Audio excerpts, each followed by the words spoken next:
Fundi I perandorisë romake të perëndimit u verifikua në vitin 476 dhe gjithnjë është lidhur me migrimet në masë të popullsive të Evropës Veriore.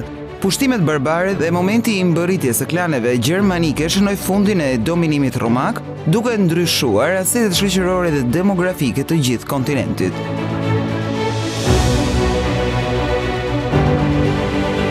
Analiza dhe studimet të reja janë duke hedhur poshtë këto teori duke mohuar mitin e pushtimeve barbare të dhunshme dhe të papritura. Kësaj here me anë të antropologjisë molekulare, por rishqyrtohen detajet të epokave të largëta. Sikurse dhe tranzicioni nga epoka e antikitetit në ato mesjetare që ka qenë objekti një studimi të publikuar në revistën Nature.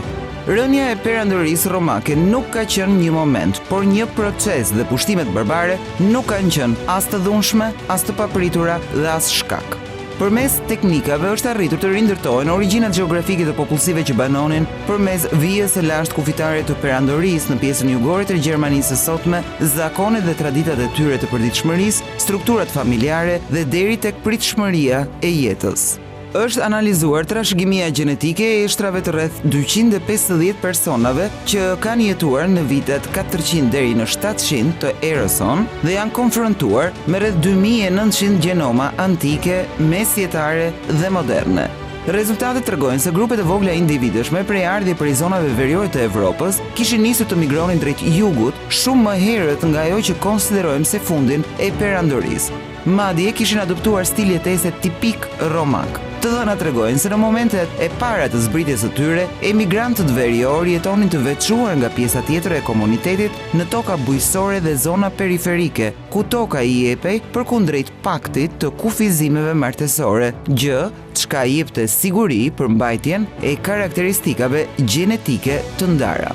Duke analizuar gjenetikën deri në shekullin E6, në pa dalin dy përbërje kryesore dhe të ndara, njëra tipike veriore dhe tjetra tipike mesdhetare, por edhe me përzierje të Evropës juglindore deri të Azisë qendrore, të karakterizuara nga një diversitet gjurmësh gjenetike që pasqyronin larmin e perandorisë romake.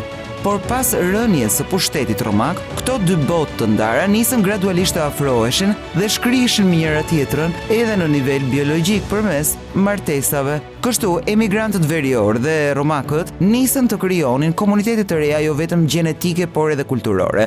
Bashkime të cilat kanë vijuar në mënyrë lineare deri në shekullin E7, duke I dhënë origjinë profilit të popullsive të Evropës qendrore. Procesi I integrimit ka qenë linear dhe as pak I dhunshëm apo pushtues, përkundrezi gradual dhe I natyrshëm në miksimin e racave, por dhe kulturës romake që duket plotësisht e asimiluar nga valët migruese veriore. Informacionet të tjera dalin në pa nga ky studim në bazë të analizave të eshtrave mbi jetëgjatësinë. Mesatarisht burrat jetonin rreth 43.3 vjet, ndërsa gratë 39.8, me një diferencë ndoshta të lidhur me vdekshmërinë më të lartë të gratë, si pasojë e komplikimeve të shtatzanisë dhe procesit të lindjes. Megjithatë, pavarësisht se jeta ishte më e shkurtër, 80% e fëmijëve rritej me gjyshe në shtëpi dhe rriteshin me këto figura familjare. Është ky momenti kur radikalizohet edhe më tepër modeli I familjes që do karakterizonte Evropën edhe për shekujt në vijim. Janë rindërtuar dhe pemë gjenealogjike të detajuara që dëshmojnë konfirmimin e bërthamave familjare të përbëra nga prindër e fëmijë dhe e fëmijë të birësuar e gjyshër. Në linjë me influencën e krishtërimit dhe vijimsinë e praktikave dhe zakoneve romake, monogamia ishte normë dhe kërkuesit kanë gjetur dhe verifikuar raste shumë të rralla të bashkimeve me më shumë partnerë. Incesti ishte totalisht I refuzuar dhe I papranuar, ndryshe nga shoqëritë e historive të hershme antike para erës sonë, dhe evitoheshin dhe ndaloheshin lidhjet farefisnore deri në gradën E6. Praktik kjo shumë e thellë tek normat romake. Gjithashtu, analizat tregojnë dhe tendencën e patriarkalitetit, pra praktikat që ishin gratë ato që largoheshin nga shtëpia atërore për të jetuar më pas me familjen e bashkëshortit.